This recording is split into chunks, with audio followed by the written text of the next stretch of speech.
Ayan po, nandito kami sa likod ni Liam. Nagduduyan ako ngayon. Ayan, nag-ayos kami rito sa likod. Ayan po. At yan naman po si Liam, natutulog sa likod. Oo nga. Ayan. Kanto.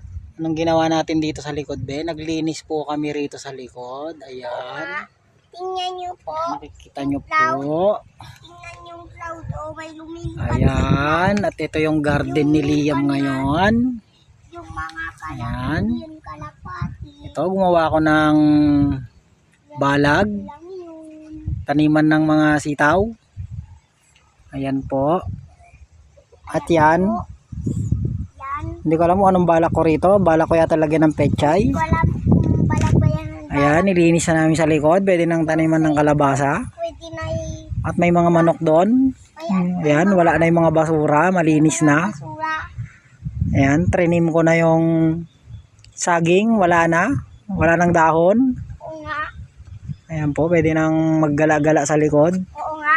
Pero ano? Ayan, wala na yung basura.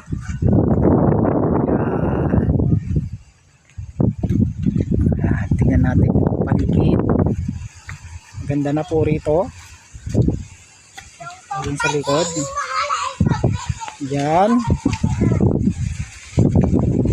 Ayan yung gate. Pumasok ka dyan. Ito na yung loob. Ayan po si Liam. Lalaro siya.